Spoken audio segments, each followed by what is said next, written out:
Bien, merci. Je vous prie tout d'abord d'excuser Catherine Baratiel-Baz, la maire du 12e, qui aurait souhaité être ce soir avec nous, mais qui malheureusement est retenue par des engagements qu'elle a pris de longue date, et donc elle m'a chargé de vous accueillir à la mairie du 12e. C'est un plaisir à plusieurs niveaux. Ce cycle de conférences, on l'accueille ici pas par hasard, mais parce que dans l'action culturelle de la mairie du 12e, il y a depuis très longtemps la volonté d'organiser des cycles de conférences ou de débats qui traitent des sujets de société et qui se déroulent avec des philosophes, des sociologues, des anthropologues ou autres depuis des années. Cette année, on n'a pas repris le cycle pour des raisons d'organisation, pour faire un peu un point et un bilan. Et quand la proposition nous a été faite, on l'a accueillie aussi parce qu'il y avait une forte demande que l'on reprenne ce cycle de conférences. Cette action culturelle, elle a comme objectif, à travers ces conférences, de donner des clés sur une compréhension du monde d'aujourd'hui, des enjeux d'aujourd'hui, des phénomènes de société d'aujourd'hui, que l'on décrypte pas forcément, et que la mairie, en s'adjoignant des compétences et des regards extérieurs, veut mettre à disposition de l'ensemble des habitants, à la fois du 12e, de Paris, de communes riveraines. Donc c'est un débat qui s'inscrirait complètement dans cette politique culturelle et artistique. Oui, il y a même une exposition qui vous accueille à ce moment. Voilà, c'est une volonté. Une deuxième volonté qui est de vous dire que ce thème, s'il n'est pas un thème de l'action municipale, l'épuisement au travail, le burn-out, ne sont pas des thèmes que la mairie du 12e arrondissement, une mairie d'arrondissement, a abordé en particulier. C'est néanmoins un sujet dont on nous parle beaucoup, dont on nous parle dans des permanences que l'on peut avoir avec des habitants de l'arrondissement, qu'on nous parle quand on va visiter des entreprises ou des commerces, et que ça fait régulièrement écho à des sujets qu'on nous évoque. La troisième chose, pour vous dire qu'on relie bien évidemment, on est une mairie, des élus, on relie cette conférence avec le travail qu'une de nos collègues, sénatrice de Corrèze, mène aujourd'hui au Sénat. Je veux parler de Patricia Bordas, qui a mené un gros travail sur la reconnaissance du burn-out dans la sphère professionnelle et comme maladie professionnelle. Elle a, avec 40 sénateurs et sénatrices socialistes, déposé une résolution en juillet dernier sur le bureau de la présidence du Sénat, de manière à ce qu'une proposition de loi puisse émerger, pas un projet de loi malheureusement, mais au moins une proposition de loi, donc initiative parlementaire, de manière à ce que les affections professionnelles soient mieux reconnues, mieux prises en charge, qu'elles soient aussi prises en charge sur la branche accident du travail, maladie professionnelle, et donc que les entreprises aussi participent à cette reconnaissance et à cette souffrance qui aujourd'hui n'est pas assez reconnue. Et un autre point de cette résolution qui est un peu moins connu et sur lequel on a envie d'insister, c'est le fait que les bilans sociaux des entreprises, quand elles sont de plus de 300 salariés, c'est une chose, mais par contre pour les petites entreprises où aujourd'hui la souffrance au travail est aussi une réalité, ne sont pas publiées, qu'elles pourraient l'être à l'issue de cette proposition de loi, et donner donc naissance peut-être à une autre forme de reconnaissance et à ce que Patricia Bordas appelle d'une manière assez intelligente la performance sociale des entreprises, et que je trouve être une donnée assez importante, assez innovante, et sur laquelle elle a en tout cas tout notre soutien à la mairie pour pouvoir aboutir, et on le fera savoir aux sénateurs et sénatrices parisiens et parisiennes pour qu'elles puissent soutenir cette résolution. Je dirais que si elle en est aussi sensible sur ce thème, c'est peut-être parce qu'en Corrèze, elle a succédé à René Telade, et que c'est René Telade en premier qui avait sorti ces sujets comme étant importants au Sénat. Et donc voilà, il y a une continuité dans ce travail, et on le suit particulièrement parce que c'est aussi par la loi à un moment donné qu'on fait avancer certains sujets, qu'on les fait reconnaître et qu'on les fait mieux prendre en compte par la société. Je finirai en disant que je voudrais vous remercier à la fois les intervenants, les organisateurs pour ce moment, et puis tous les participants. Voilà, c'est, je trouve, un beau pied de nez à ceux qui disent qu'on ne peut pas organiser des débats société ou des débats intéressants, notamment le vendredi soir, parce que c'est une mauvaise date et un mauvais jour que le vendredi, et puis en plus pendant les vacances scolaires, vous ne pensez pas, franchement, les gens ont autre chose à faire. Bref, ben voilà, vous êtes un très bon démenti. Vous avez aussi ce type d'initiative, vous portez aussi cette envie de débattre et de discuter, de comprendre des sujets de société. C'est très important pour nous qu'on vous ait voilà, permis l'accès à cette salle, à cette mairie, et puis on recommence, comme on vous l'a dit, en décembre, et donc on est ravis de vous accueillir. On vous souhaite une très belle conférence et de très beaux débats. Voilà, merci.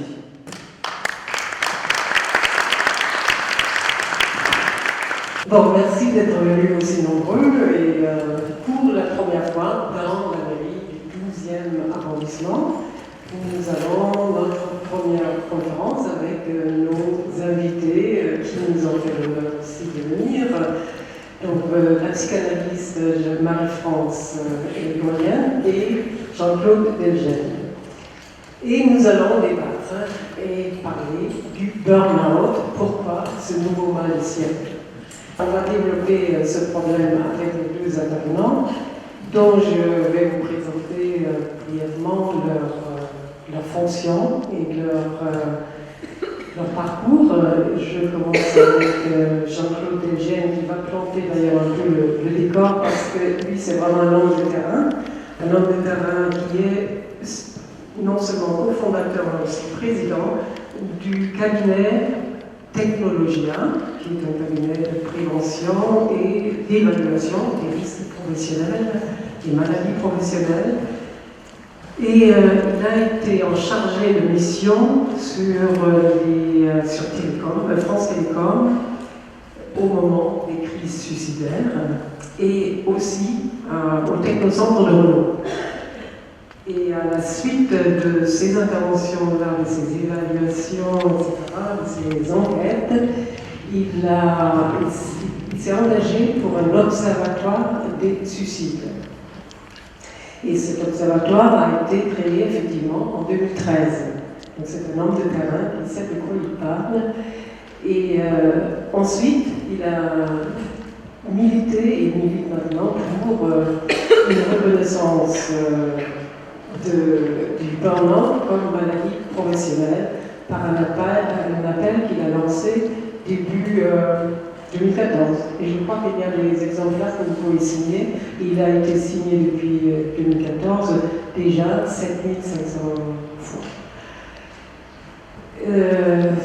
Marie-France Hérigoyen, elle, est psychanalyste, psychothérapeute familiale et auteur d'un ouvrage qui a fait, on peut dire, le tour du monde.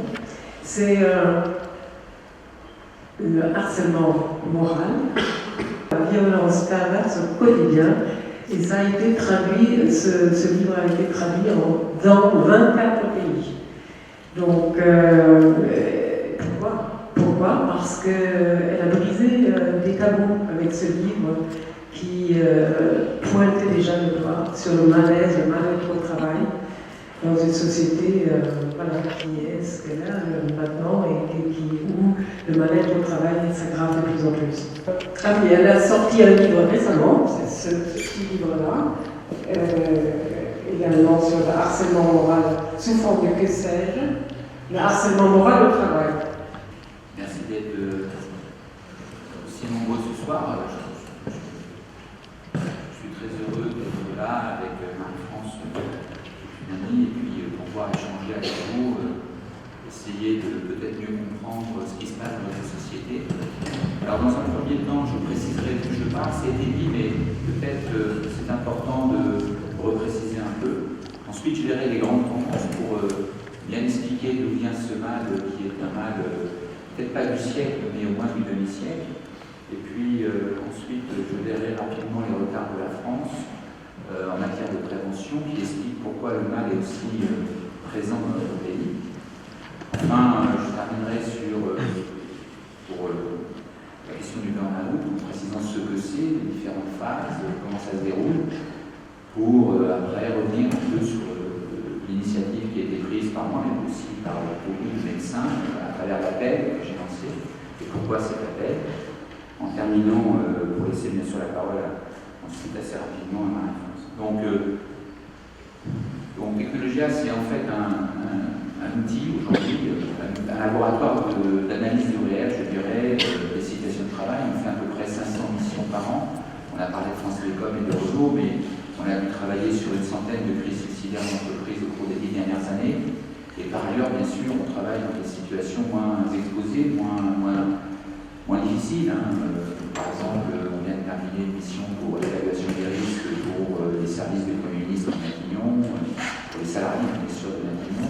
On a fait la même chose pour le Conseil d'État, pour le Conseil de sécurité sociale et environnementale, pour un grand nombre d'institutions très connues. Et le fait de faire 400 à 500 missions par an nous permet de vraiment comprendre ce qui se passe dans notre pays. C'est vraiment pour nous un laboratoire et un observatoire du réel. Et c'est pour ça qu'effectivement, avec France, puis Boris Cyrulnik, le professeur Debout, etc., en son temps, nous avions lancé l'Observatoire des crises suicidaires pour rattraper le retard que nous avions en matière de prévention du suicide. Le premier rapport, d'ailleurs, va sortir très prochainement et les travaux qui s'y font sont très prometteurs. Sur ce que l'on peut dire en matière de tension au travail, aujourd'hui, on voit que nos sociétés sont de plus en plus tendues. Elles sont tendues et l'être humain a du mal à trouver dans les univers de travail qu'il rencontre, que ce soit dans le secteur privé ou dans le secteur public, un travail sain. Qu'est-ce que c'est que le travail sain? C'est une vraie question. Le travail sain, déjà, il faut déjà préciser ce que c'est que le travail. Pour nous autres, le travail, c'est ce qui nous permet d'être avec les autres, d'être ensemble, de se construire au quotidien, d'être créatif, d'être innovant, d'avoir du lien social. C'est ce qui devrait nous permettre de nous épanouir. Le problème, c'est que les conditions de l'organisation technique, que ce soit dans la sphère publique ou dans la sphère privée, de plus en plus nous interdisent cela. Et que le travail est loin d'être sain. Pour moi, le travail sain est une notion que je défends depuis des années, et le travail qui permet à l'individu d'être, de ne pas subir d'exigences professionnelles disproportionnées par rapport à ses compétences ou à ses potentialités. Un travail qui doit lui permettre d'avoir un soutien de sa hiérarchie, un soutien de ses collègues, un travail qui lui permet reconnaissance, à peu près équitable, et un travail qui lui donne aussi, bien sûr, la facilité d'avoir prise sur son environnement de travail, et enfin, cinquième condition, un travail qui a du sens pour lui. Quand ces 5 conditions sont à peu près réunies, peu ou prou, parce qu'il peut y avoir des facteurs de risque, il y a aussi des facteurs de production. Prenons un exemple, je finis une très grosse mission actuellement à France Télévisions. Vous savez que France Télévisions vient de s'unifier en une seule entité, il y a beaucoup de travail chez eux. Et bien, France Télévisions, le fait d'être à la télévision, c'est quand même un facteur de protection parce qu'il y a une fierté d'appartenance. Donc vous avez des facteurs de risque et vous avez des facteurs de protection. Il ne faut jamais oublier ça en matière de prévention. Et quand vous voulez, y compris malgré tout améliorer les choses, il faut travailler sur les deux aspects.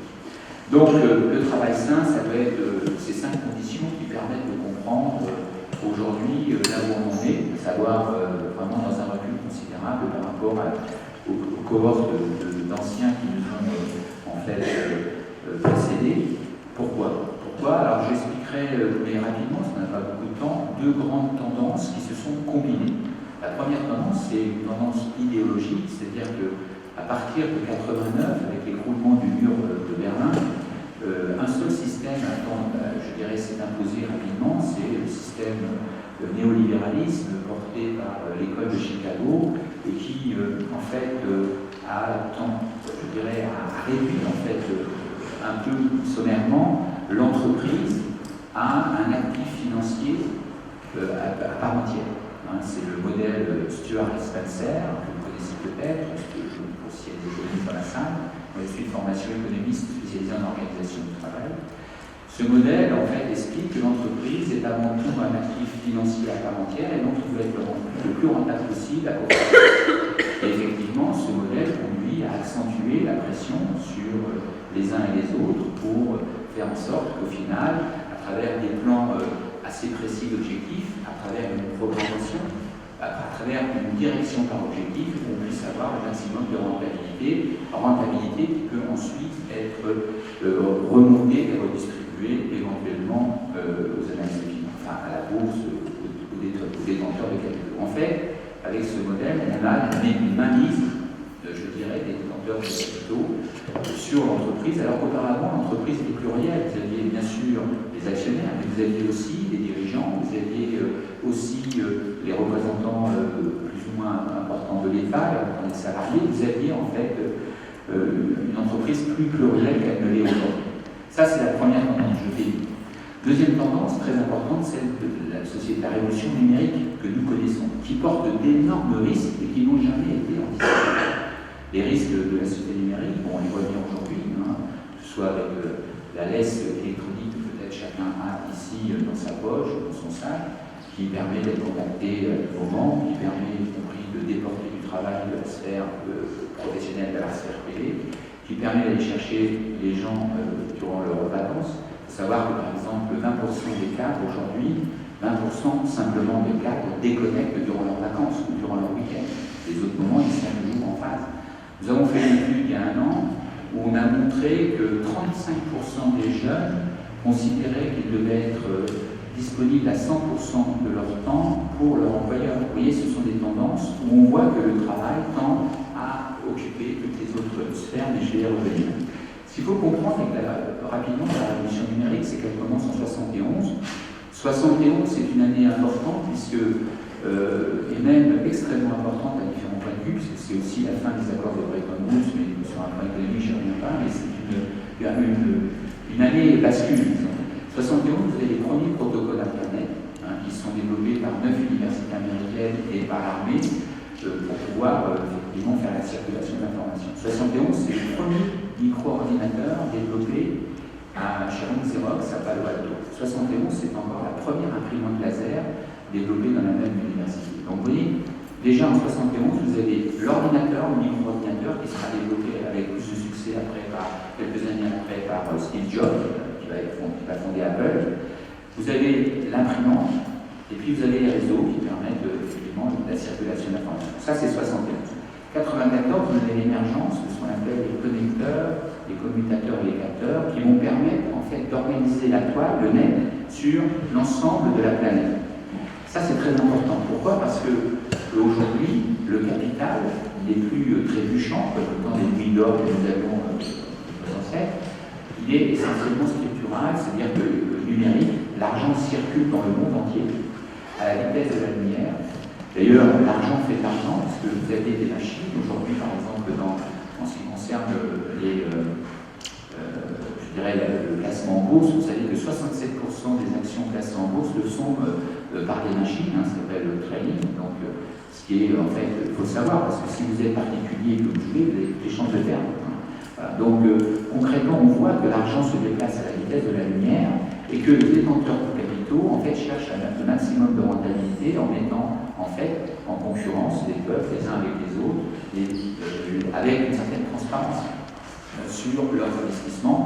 Auparavant, c'était plus compliqué. Vous n'aviez pas Internet, vous n'aviez pas l'euro, vous étiez américain, vous investissiez en Espagne, vous investissiez aux Pays-Bas et en France. Faire la comparaison des coûts, c'était très compliqué. Aujourd'hui, c'est très simple. Vous avez quasiment une cartographie qui vous permet de savoir là où c'est le plus rentable, là où il faut aller, là où il faut faire mieux.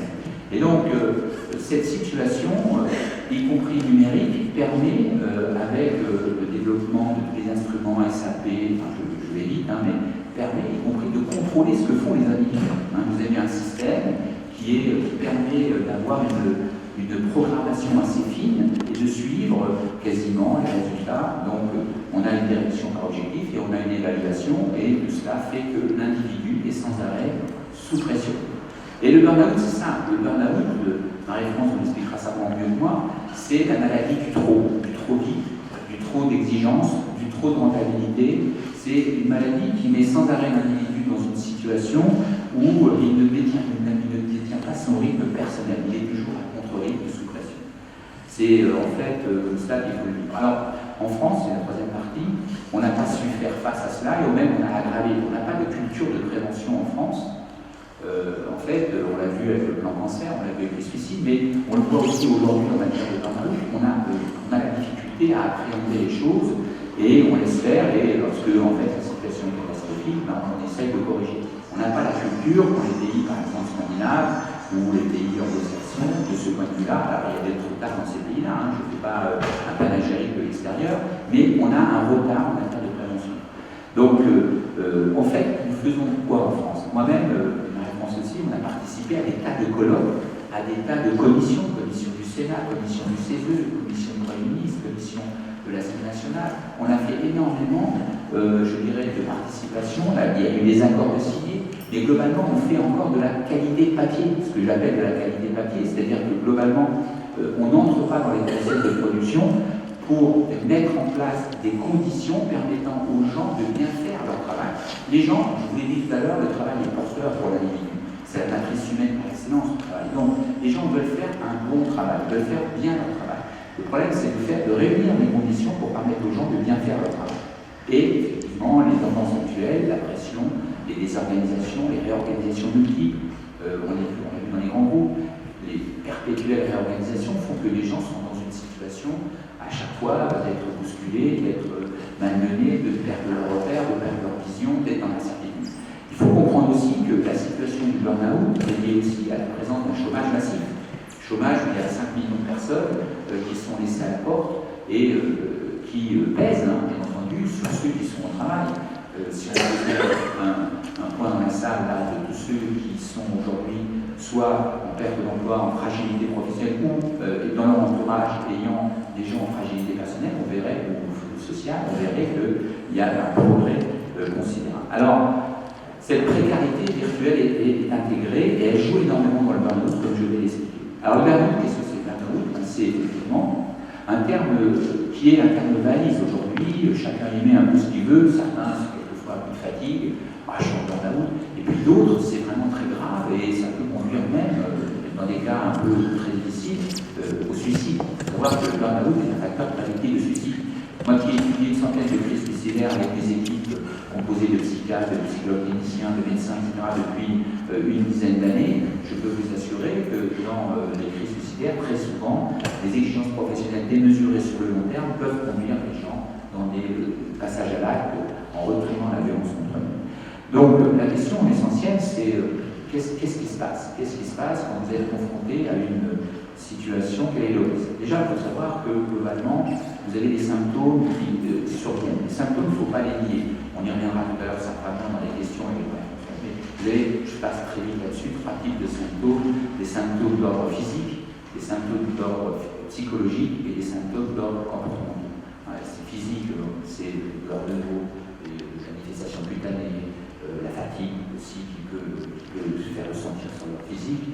Vous avez le psychisme, c'est bien sûr l'irritabilité, le fait que les gens sont toujours dans l'énervement, le manque de disponibilité, et puis bien sûr le comportement, l'agressivité qu'on peut avoir avec les autres ou avec soi.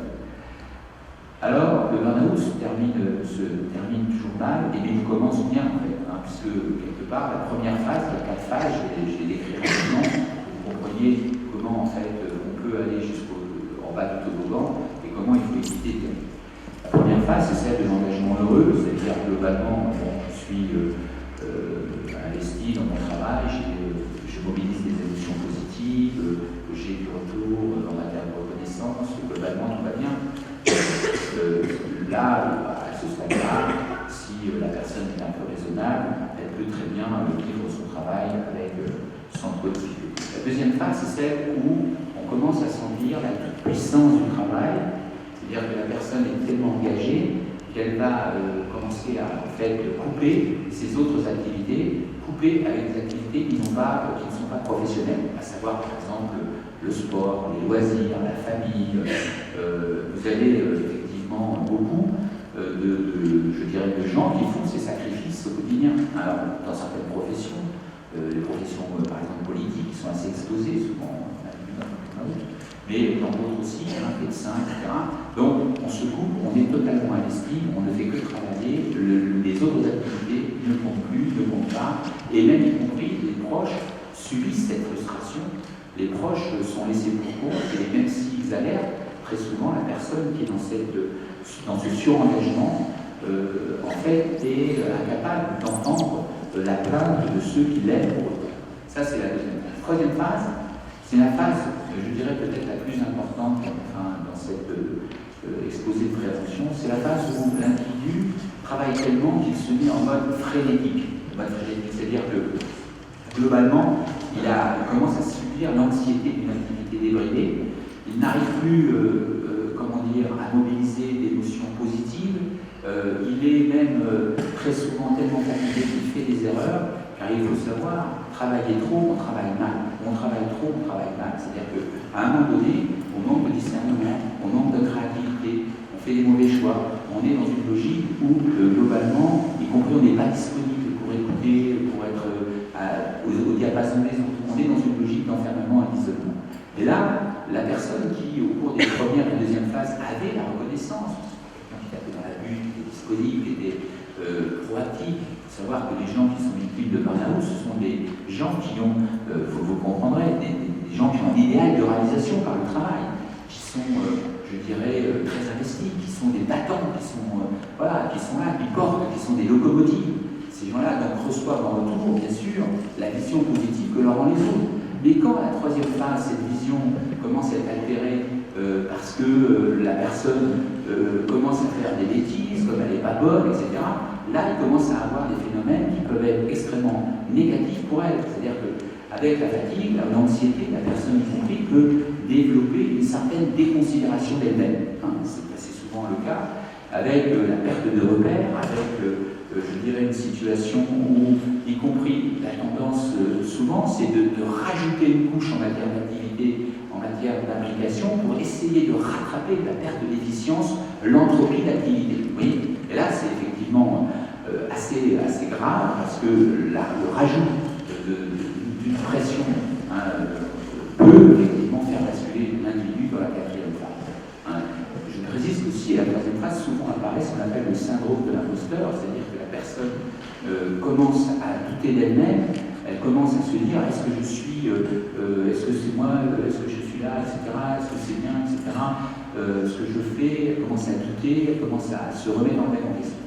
La quatrième phase, eh bien, c'est l'effondrement, c'est-à-dire l'effondrement psychique, émotionnel, la personne tombe à un moment donné, alors ça peut prendre différentes. Nous, on a vu des situations très éprouvantes, par exemple, des gens qui allaient en gros à la défense et qui étaient incapables de sortir de leur parking, de la voiture de leur parking. Ils restaient là pendant toute la journée, la nuit, pour retrouver le lendemain, parce que tout le monde s'inquiétait. On a vu des gens qu'on retrouvait à 700 km, qui étaient partis, on ne sait pas où, comment, voilà. On a eu des situations où des gens ne pouvaient plus se lever, rester dormir pendant 3 mois chez eux. Vous voyez, des situations un peu, bon, je passe les détails, et Marie pourra prendre aussi le temps, parce qu'elle a vu ça aussi. Vous voyez, donc ça, c'est la quatrième phase. Alors, la question maintenant, j'en terminerai là, c'est qu'est-ce qu'on peut faire? Il faut savoir qu'en France, particulièrement, le système de prise en charge est aussi partie prenante du problème. Pourquoi? En fait, la personne qui s'est beaucoup investie, comme je voulais tenter d'expliquer, qui a donné beaucoup, qui était dans une logique vraiment de donner sans compter, se retrouve souvent dans une grande difficulté. Il faut savoir, comme je l'ai peut-être expliqué peut-être trop rapidement, je vais y revenir pour que vous compreniez bien.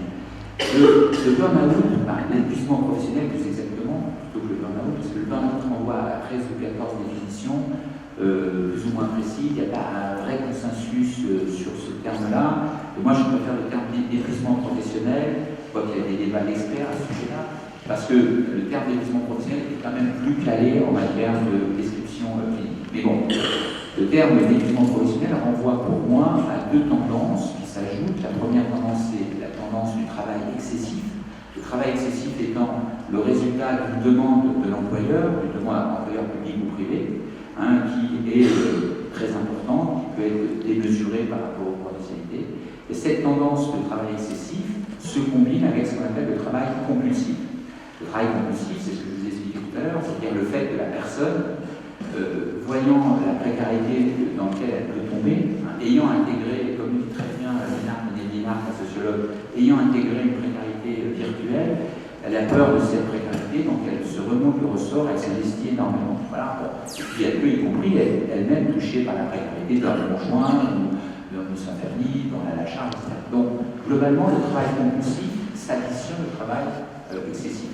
Le travail compulsif pourrait très bien ne pas être quand vous n'avez pas de travail. C'est pour ça qu'il faut savoir mettre le travail à distance. Si vous avez quelqu'un qui dit, moi, attendez, vous me demandez ça, mais ok, très bien, mais je travaille 8 heures par jour, pas plus.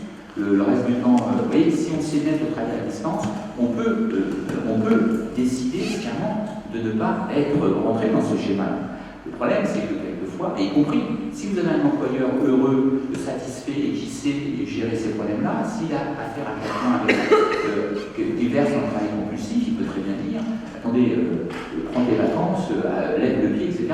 Vous voyez par exemple l'affaire Kerviel. Moi je me suis occupé de l'affaire Kerviel sur les réseaux sociaux générales suite à l'affaire Kerviel. Et bien effectivement, 10% des traders me disaient qu'ils auraient payé Kerviel parce qu'effectivement ils prenaient pas de vacances, effectivement ils travaillaient comme des malades, effectivement ils prenaient souvent des substances dites un peu illicites, vous voyez, pour tenir le rythme de travail effréné qu'ils avaient, puisqu'ils étaient à 70 ou 80 heures par mois. Voilà, donc concrètement, il n'y a pas de fatalité. Hein. Le travail excessif peut être, je dirais, comblé si on est à distance. Le problème, c'est quand les deux tendances se combinent. Et quand les deux tendances se combinent, ça peut être très grave. Alors, je reviens un peu au final. Donc, le système, quand la personne elle est sur la touche, c'est compliqué. Pourquoi? Parce que, globalement, si elle veut être reconnue sur le plan professionnel, au terme des maladies professionnelles, globalement, on a une situation, si vous voulez, où la personne qui veut être reconnue, elle dépose un dossier auprès du médecin conseil de l'assurance maladie. Le médecin conseil de l'assurance maladie, lui, va vérifier deux choses. La première chose, il va vérifier que la pathologie est directement liée au travail, ce qui est normal. Pour pouvoir déclarer la maladie professionnelle, il faut bien sûr vérifier ça. Et puis, il va vérifier une deuxième chose, et là c'est un peu moins normal, vous allez voir pourquoi. Il va estimer le taux prévisionnel d'incapacité professionnelle permanente, le taux d'IPP. Et si ce taux est inférieur à 25%, il ne va pas qualifier le dossier pour passer devant le comité régional de reconnaissance des maladies professionnelles. Dans chaque région, il y a un comité régional avec des médecins, avec des fonctionnaires qui travaillent pour traiter ces problèmes. Et donc, quand vous avez dès le départ à 25% qui est demandé, c'est quasiment le rejet de toutes les demandes. Pourquoi? Parce que tout simplement, vous voyez, si on vous arrache votre main, la main gauche ou la main droite, c'est à peu près 20% du BP. Une dépression aujourd'hui, c'est même une dépression assez sérieuse, c'est entre 10 et 20% d'IPP. Donc vous voyez qu'aujourd'hui, la barrière qui est mise à l'entrée rejette tout le monde. Vous prenez la Suède, par exemple, la Suède, vous avez un système qui travaille pour tout le monde. La personne, elle s'estime victime d'un burn-out, d'une maladie professionnelle quelconque, elle va déposer un dossier, le système va travailler pour elle, elle sera reconnue ou pas à la fin, mais elle sera considérée, elle ne sera pas rejetée. Donc là, le système aujourd'hui, qu'est-ce qu'il fait? Il laisse le choix aux gens, soit c'est l'abandon, soit c'est la guérilla judiciaire, médico-judiciaire. La guérilla qui va durer 3, 4, 5 ans, avec très peu de chances de réussite au final. La question, elle est simple aujourd'hui, c'est qu'il faut évoluer en matière de légalité.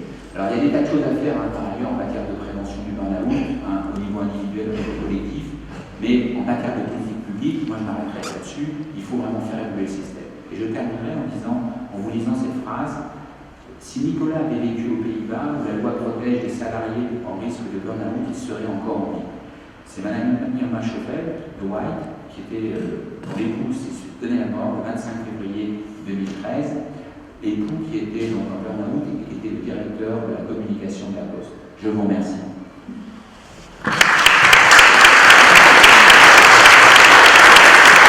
D'abord, je voudrais remercier Jean-Claude parce que tout ce qu'il vous a dit me paraît extrêmement important et je suis tout à fait d'accord avec tout ce qu'il a dit. Mais, comme vous voyez, j'apporte mon grain de sel, justement. Je vais essayer de voir d'une autre façon. Je vais dire d'une façon plus complémentaire. Tout d'abord, je voudrais pointer que le burn-out, ça fait partie des risques psychosociaux et que la prise de conscience de ces pathologies, ça ne s'est pas fait par les syndicats ni par les spécialistes du monde du travail, ça s'est fait par les psychiatres, puisque j'étais à l'origine de ces textes sur le harcèlement moral et que cette description que j'avais faite, c'était à partir de mes patients qui venaient se plaindre de ce dont ils souffraient sur leur lieu de travail. Ça veut dire quoi? Ça veut dire que le burn-out, c'est la même chose. Le burn-out, ce sont des personnes qui souffrent, qui ne vont pas en parler sur leur lieu de travail, de leur souffrance, mais qui vont aller voir le psy en disant « aidez-moi à supporter tout ça. Alors, il y a une spécificité de ce type de pathologie, c'est que, j'allais dire, les personnes qui en souffrent, à la fois sont complices de cet état. Elles sont complices parce qu'elles n'arrêtent pas de travailler, mais elles continuent, bien au contraire. Alors, je vais essayer d'expliquer ça d'une façon un peu globale. À l'origine de ces différentes pathologies liées au travail, incontestablement liées au travail, et je pense que c'est important de les sanctionner, que ce soit reconnu comme des maladies professionnelles, je suis tout à fait d'accord avec Jean-Claude là-dessus. Mais à l'origine de ces différentes pathologies, il y a des éléments qui sont liés directement au travail. Il y a des éléments qui sont liés aussi au changement de la société induit par le changement du monde du travail. Effectivement, comme il l'a un peu dit, il y a les nouvelles technologies qui font qu'on travaille à la maison. Moi, je vais vous dire, j'étais en déplacement professionnel, j'ai eu des problèmes de connexion. Eh bien, je suis rentrée là, il y a quelques jours. Eh bien, je n'ai pas encore épongé tous les mails en retard. Et pourtant, là-bas, j'ai regardé mes mails, mais je n'avais pas tous les éléments pour travailler. Et je ne suis pas salariée, je suis profession libérale. Ça veut dire que nous sommes tous comme ça, dépendants nous sommes tous liés par les nouvelles technologies. Alors, je ne parle même pas de quand on a, parce que ce qui m'est arrivé, problème d'Internet, problème d'ordinateur qui tombe en panne et s'adapter aux nouveaux logiciels, etc. Ça veut dire que la société nous place dans cette situation. Et ces changements, mais ça je peux y revenir un petit peu plus, ces changements-là ont amené aussi un changement de ce que nous sommes. C'est-à-dire, nous ne sommes pas les mêmes que nos parents qui ne connaissaient pas Internet. Alors, je crois que tous ces changements ont amené des nouvelles pathologies. Alors, effectivement, le monde du travail s'est durci.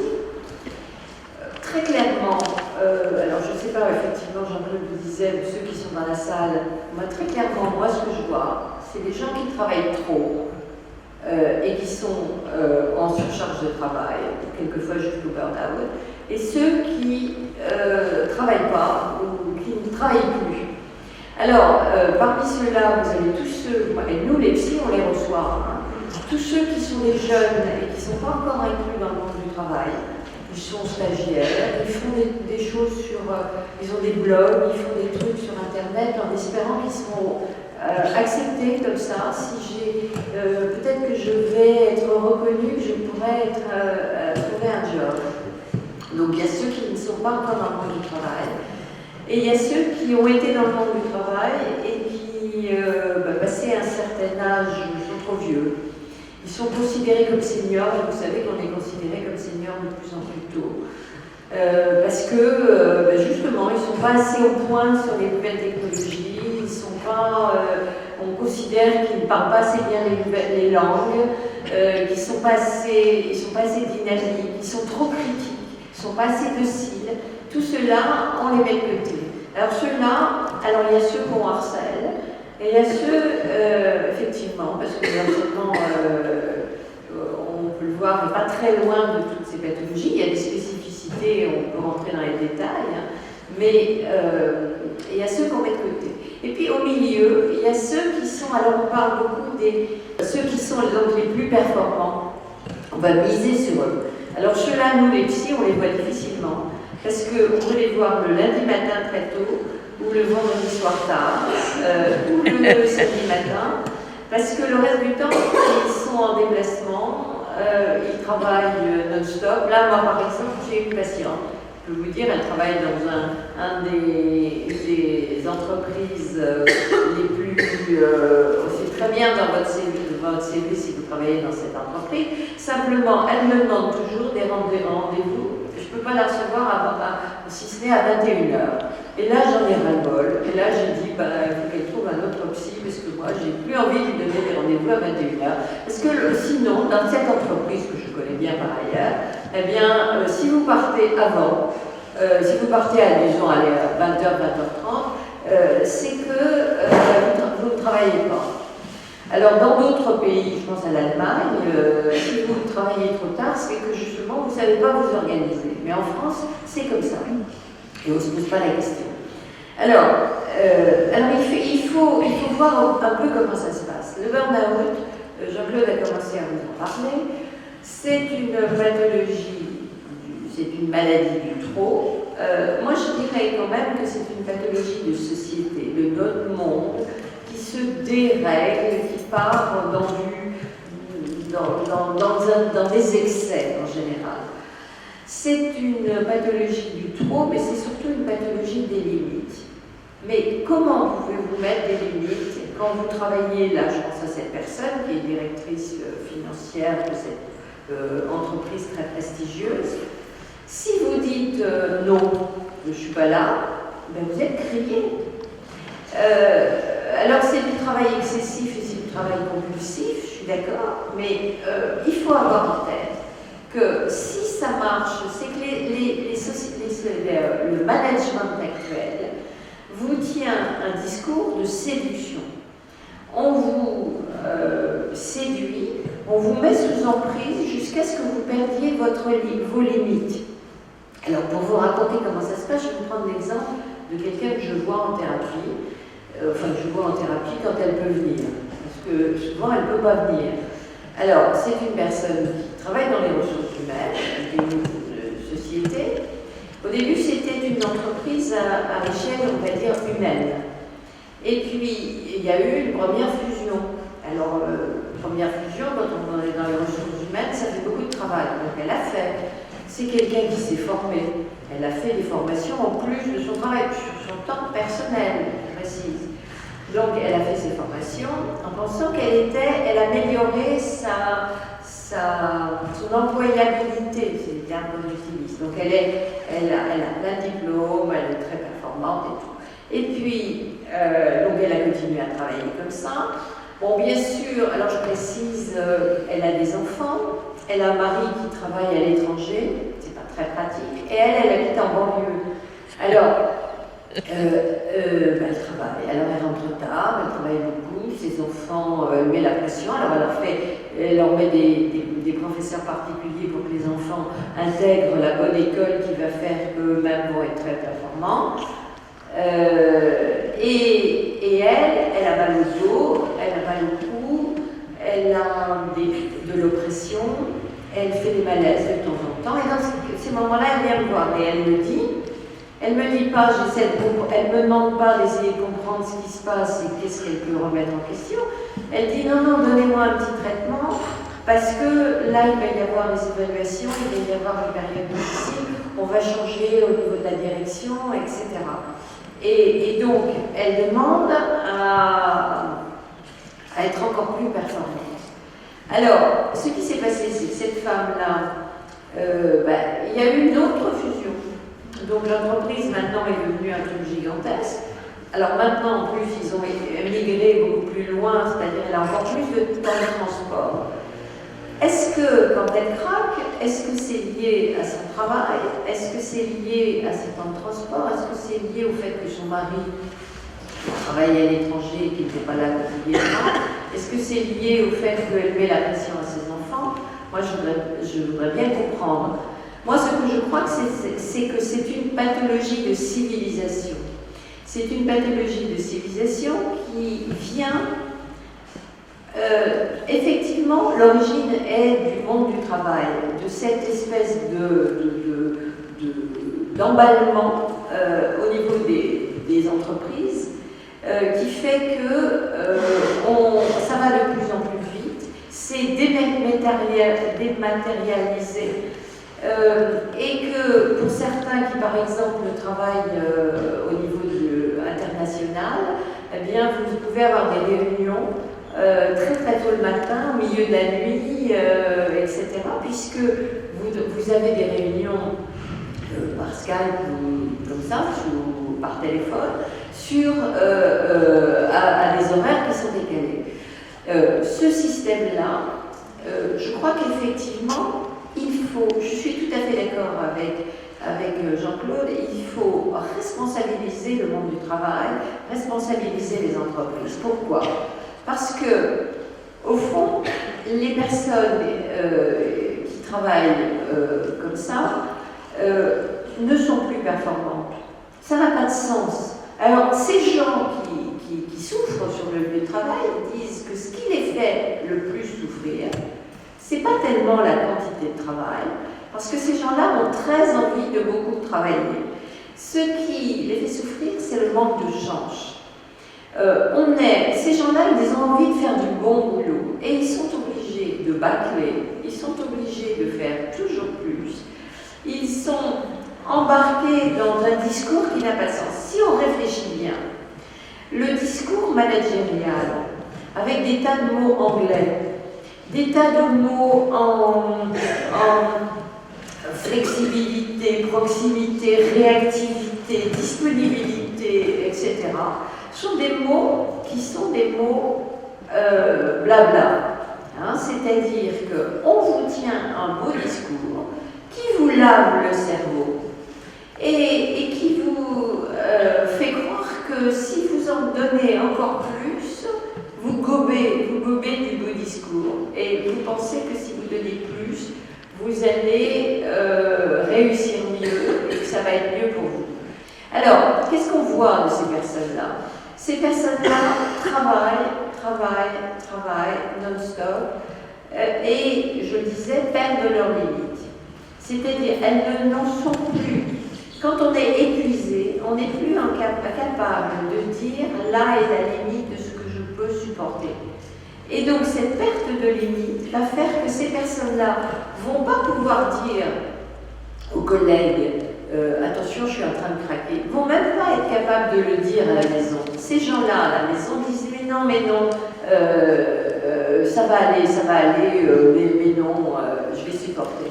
Cette dame dont je parle, l'exemple que je vous ai pris, cette dame, j'essaie de la mettre en arrêt de travail.